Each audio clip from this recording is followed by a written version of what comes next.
Greetings, everyone, and welcome to another Halloween horror movie review. Boy, London has a heck of a werewolf problem. They should really do something about that. Earlier today, of course, we were talking about Werewolf of London from 1935, the classic Universal Monsters movie that essentially kicked off the werewolf legend as we know it today. This time around, we're going to talk about an American werewolf in London. Yeah, I loved this movie as a kid. This was one of the ones that really showed me the magic of practical effects and makeup effects. It's really quite amazing. And in watching it again for this review, it was the first time I had seen it in about 25 years. And I have to say, it still blows me away. So yeah, let's talk about it. An American Werewolf in London, today on the Multimedia Chronicles.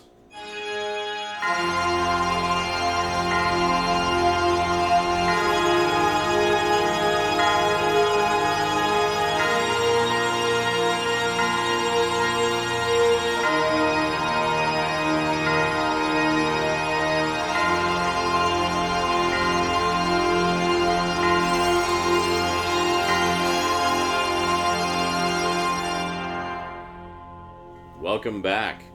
So, An American Werewolf in London from 1981, written and directed by legendary director John Landis, follows the story of good friends Dave and Jack as they're backpacking across Europe, seeing the world, broadening their minds through travel. So we first meet our intrepid heroes hitchhiking in the back of a sheep truck, and they're dropped off just outside of a small town out in the English countryside. So they go into one of the local pubs, a lovely little place called the Slaughtered Lamb.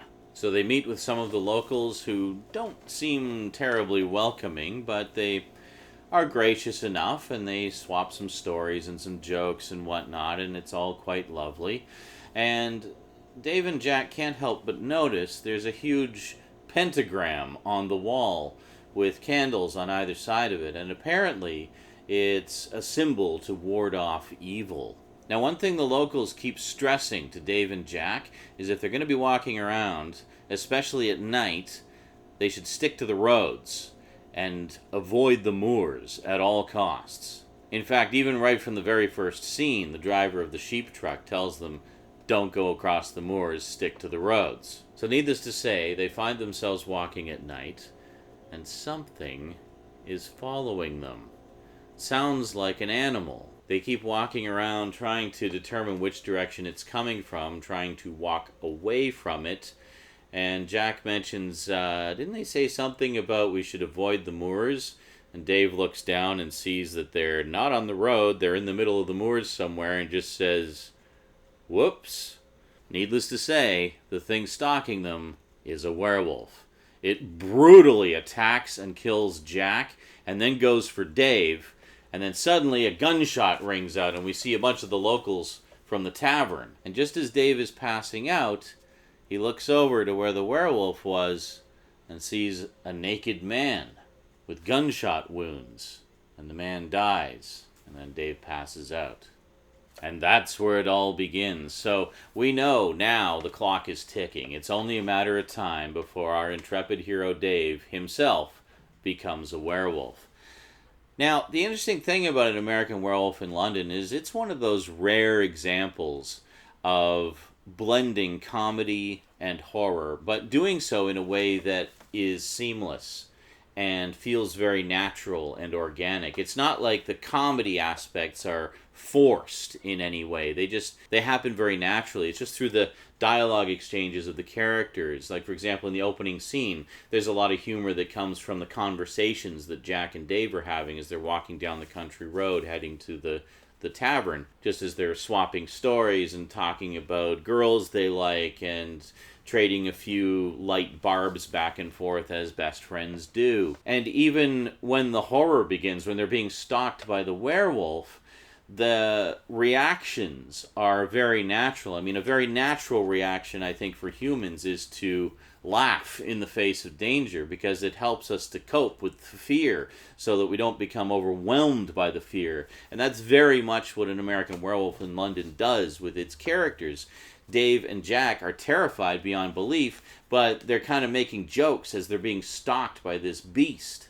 And that's the kind of humor throughout the movie, and I think one of the reasons why it works so well and why it's so beloved is because it feels very natural, very real. Like, these are just regular people in this extraordinary situation, and they're seeing the ridiculousness of it and reacting realistically. So later on, as Dave is recovering in the hospital, he's actually visited by Jack. And Jack appears much as we last saw him, just not so covered in blood, where he's essentially mauled and torn to pieces. Fantastic makeup work by Rick Baker on that, by the way. And he's come to warn David of what's going to happen. He says, well, I don't know how else to put this to you, but the thing that attacked us was a werewolf. And because it bit you and you survived, you're going to become a werewolf as well. Now, this is where things get interesting. I often talk about how different werewolf movies put different spins on the lore, because really there aren't any set-in-stone rules about werewolf lore. It's one of those interesting legends that's just kind of evolved organically over time. I mean, we have all the stuff from the Universal monster movies, which kind of established a lot of the rules which have become commonplace, but a lot of subsequent werewolf movies have done a similar thing to what the Universal Monsters movies did, in that they put their own spin on it. And this one is no exception to that. So Jack informs David that he is now one of the living dead. He still has all his mind and everything. He's not like a zombie, but he's one of the living dead in that he cannot cross over because of how he was killed. So what one of the rules is in this version of werewolf lore is that anyone killed by a werewolf is doomed to walk the earth until that werewolf dies. So their curse is to walk the earth as one of the living dead, and that's tied directly into the werewolf that killed them and their curse of becoming a werewolf. So it's kind of an interesting take on it, and it's one that I haven't really seen before. Now, I should clarify, I say they're walking the earth as one of the living dead, so you're imagining all these zombies walking around possibly, but no, that's the catch, is even though they're technically a living corpse, and each time we see Jack subsequently, he's more and more decomposed. So it's not really specifically stated, but it seems to be implied that only David and I guess other werewolves can see these living deads. Or they're just really stealthy and know how to hide when there's other people around. I don't know. They don't really go into too much detail about it. They basically just focus on the fact that, hey, I'm cursed to walk the earth until you die. Minor correction, it's actually the werewolf bloodline that needs to die in order for their souls to be set free. So, because the werewolf that turned David died shortly after turning him, David is now the last in that bloodline. So he needs to die in order for all the souls of his victims to be set free. So he says the only way that David can end the curse is to kill himself. And he says, well, what about silver bullets? And then Jack's just like, oh, don't be ridiculous. So, again, another little wrinkle in the legend. The whole silver bullet thing is just kind of cast aside. It's like, no, silver bullets don't matter. Just any bullets will do. So there's some interesting little twists on what we thought we knew about the werewolf legend. So it's kind of taking the idea like, well, there's the legends, but this is the way it really is, and it's actually even worse than you thought. So it's like a werewolf is doomed to be haunted by his own victims. So that just adds another layer to the curse of being a werewolf. So I have to talk about the transformation scene. Oh, you know what I'm talking about. The transformation scene. Without question, one of the greatest werewolf transformation scenes ever committed to film, and an absolute testament to the practical effects genius of Rick Baker. Man, I remember being just mesmerized by that whole sequence when I was a kid, and now seeing it as an adult, still mesmerized. It's absolutely jaw-dropping how good that scene is and how well it holds up. And it really shows just how good practical effects can be when one really knows what they're doing and is given the time and resources to do it properly.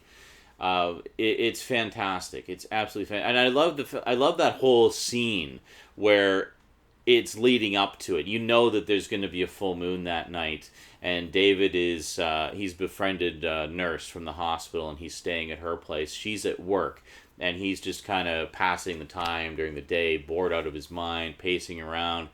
And I gotta say, like, all of the licensed music tracks that they chose for the movie are so perfect, and they themselves are part of the humor. So he's pacing around the house, he's watching the sky, he's like dreading nightfall. He's been told by Jack that he's going to become a werewolf. He doesn't quite believe it, but on the other hand, he was just talking to his friend who is a living corpse, so maybe there's something to what he's saying. So he's just kind of pacing around, freaking out. He can't focus on anything. Meanwhile, we're hearing Creedence Clearwater Revival's Bad Moon Rising blasting away in the background as he's waiting and waiting. And yeah, and then finally it cuts to nighttime. We see the full moon rising. He's just sitting there reading a book, and then he's just instantly hit with this overwhelming fever, and he's just like, oh my god, I'm burning up, and he like rips off his shirt and takes off all his clothes, and that's when the transformation begins. Meanwhile, as this rather violent, aggressive, brutal transformation scene is going on, and Dave is just screaming, and there's all this chaos and horror, we have the soft, soothing sounds of Blue Moon accompanying the scene. And it's beautiful. It's absolutely amazing. I love juxtaposition jokes like that. And again, that's why I say I think the humor in this movie really works well, because it's not shoved down your throat. There's a little bit of slapstick. I mean, there's one cop that's really clumsy and tends to knock things over a lot. But, I mean, he has like a couple of moments where he does some shtick, and that's about it. But most of the humor is things like that, where it's either just through the dialogue and actions of the characters, just, you know, reacting very naturally to things, or selections in the soundtrack accompanying contradictory visuals like that. And it works. It works very, very well. A couple of standout scenes for me.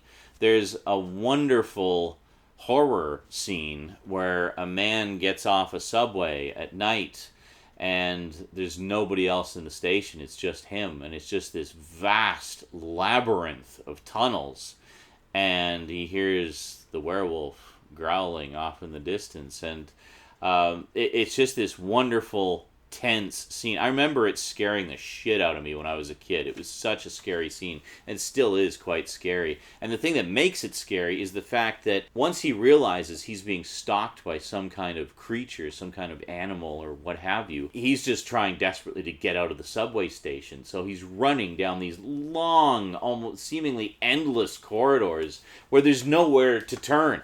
All he can do is run straight forward and try to get to the stairs. Meanwhile, this thing is running along behind him. There's nowhere to escape. So it's incredibly tense and just amazingly executed. I love the fact that we see just enough of the werewolf to let our imaginations fill in the blanks. So when, for example, the man is standing at the platform after the train's taken off and he first sees the werewolf, we just see it way off at the other end of the platform walk around the corner and then look at him. We very rarely see the werewolf in close-up. We often see it at a distance or from overhead. There are a few shots later in the movie where we do get a pretty close-up look at its face and such, and it's, you know, a fantastic design. But I love how it's kind of kept at a distance through a lot of the suspense scenes. Or sometimes you barely see it at all. You just hear the sounds.